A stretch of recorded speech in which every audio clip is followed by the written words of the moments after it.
Right now, speaking of kelp, we're actually going to be talking about Kelp Blue, which is a company that cultivates giant kelp offshore at a large scale in order to sequester, that is, carbon, boost ocean biodiversity, and restore fisheries and produce profitable products from the kelp company, from the kelp canopy, rather. And of course, this is all aimed to, for agricultural inputs, nutraceuticals, plastic replacement, and more. Now, for that, we are joined by Fabian Scharnicker, the Managing Director at Kelp Blue, and he joins us to share more about this company and, of course, the idea behind Kelp Blue. Very good morning to you, Fabian. Thank you so much for making the time to talk to us. No, very, very good morning to you and to the viewers out there.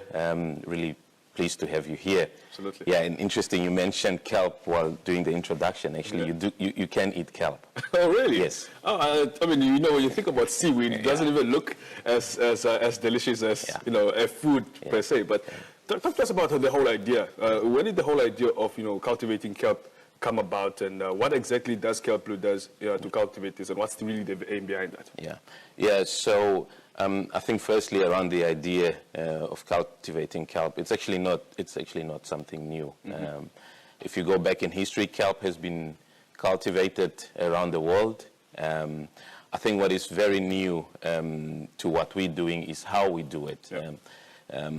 Historically, kelp has been cultivated what we called wild harvesting. So you actually harvest what grows out in the wild.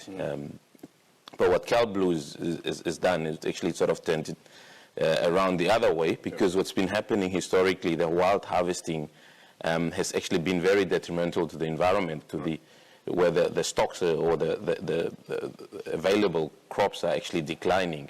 So what we're doing, we're not wild harvesting, we're actually growing in a lab. In very simple terms, we're growing the kelp. So you take the male and female seeds and you actually grow the kelp in the laboratory. Right. And then we take those seedlings, so to speak, out into the ocean and we plant that. That's really what we're doing that's very different. Right. And I think through that process, obviously, we are actually enriching the oceans.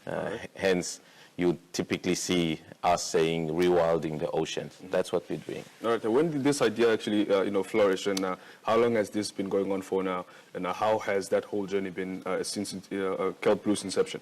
Yeah. So in 2020, which if you just think about it, it's just the backdrop to that was COVID. Yeah. So in 2020, the company was founded here in Ludwig. It was founded in Namibia, and we actually started, like all things, you start at the beginning.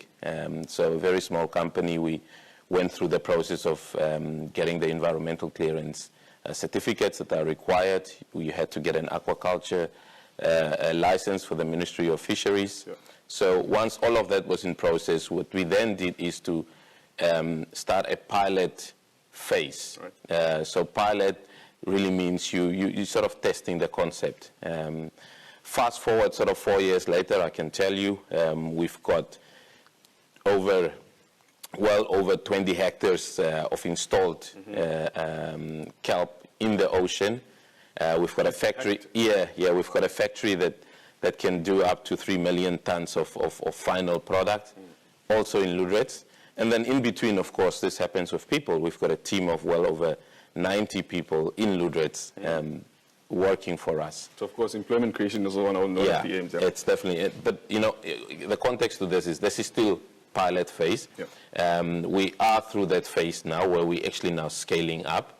And in a few months to maybe a couple of years, we'll be at commercial scale, right. Which is obviously going to be at a larger scale than what we're currently doing. So tell us about the developments of the company made so far, apart from, the great number of employments created, the factories now that have, of course, been already set, and the amount of, planting that you have done already in the oceans of about 20 hectares, as you just rightfully mentioned. How has that development been like, and what more is there to be looked out for? Yeah, I think the big one is internally, of course. You mentioned on the numbers of employment that we've created. So we've grown significantly, well over 90 company employees. I think the big one for us is that development towards commercial scale. that actually requires, and I have to say the regulatory framework in Namibia is really, really solid, very robust, and I think very sustainable, as such that you don't simply go from pilot to commercial. Right. There are a couple of hurdles that you have to jump, and the biggest one for us was getting the clearance, environmental clearance, to actually go to commercial scale. So through the Ministry of Environment, that was granted to us, which was great. And then we also now busy raising the funds to actually go to that commercial scale. We've got an equity round in Namibia, which went very well. We've got in progress now next phases of raising these funds. So that, I think that's been very successful. But more importantly, I think what really is important to us is 2 years ago, probably people would be talking to us about kelp, right, or kelp blue. Right. So I think also just both nationally and internationally, we've actually made progress in raising the profile of the company, but more importantly, raising the nature and the type of work that we're doing. As I said, this is ultimately about sequestrating carbon from the atmosphere, ensuring that we rewild the oceans, thereby increasing the biodiversity in our oceans, and of course, whilst doing this, making hopefully a lot of money. And how does kelp do all of these things without damaging the ocean or even harming the life underwater? Yeah, it's actually and we have the privilege to host Her Excellency Netumbo. She actually asked me the very same question yesterday, which I really thought I probably didn't answer fully. But how do we ensure that internally we've got a team of scientists, so we continuously monitor the impact that we as a business or our activity has got on the environment, which is what I said to her yesterday. So we are confident that we're monitoring. But actually, more importantly, is again, I think Namibia's regulatory framework is very solid. Right. You cannot be the player and the referee at the same time. So the Ministry of Environment and Tourism actually issues you with an environmental clearance certificate, that's right, but it has to be renewed every so often. Through that, I think there's enough checks and balances in the process to ensure that not only what you do yourself, but also you get an external party to come in. So that is an ongoing process. The aquaculture license has got a longer tenure. However, the monitoring doesn't stop. So through that, I'm quite happy that and confident that we will remain as positively impacting to the environment as possible. And where there are deviations, they will be spotted very early. All right. Yeah. Now, talk to us about some of the products, of course, that we can look out for, or that actually do come from kelp being cultivated. What are some of those? Yeah, I think one in the intro, I sort of jokingly said, you can eat kelp, but I want to know how exactly this works, because it's really rare to think about kelp actually being a food. Yeah, I think the easiest is next time you go to a sushi restaurant, right, just look at some of the rolls. Some of the rolls. That's sort of a good starting point. But actually, kelp, it's difficult to explain the taste. It's a little bit like eating an apple, but it's very marine rich flavored. I see. So it's like being immersed in a very rich marine environment. But that food aside, I think when you take the kelp and you process it, there's basically two things that happen. Right. You get a liquid extract, and then you get sort of a pulp residue. All right. Because essentially what we do with the kelp, we just press it, and you get all the liquids to one side, and you get all the pulp residue to the other side. And the products that come out of those sort of two different streams are quite different. Yep. On the liquid residue, or on the liquid part of the product, you can make a variety of products, of which our main one is something that we call a biostimulant. All right. Biostimulant is actually in essence, a fertilizer, but it's a very different type of fertilizer because it's not chemically based. That's right. Chemically based fertilizers actually have got a negative influence to the soil conditions. I mean, some farmers could argue that, you know, they perform just as well as maybe non-chemical ones, but our studies have shown that our biostimulant is superior to that. But let's, for example, just say they were very equal. Okay.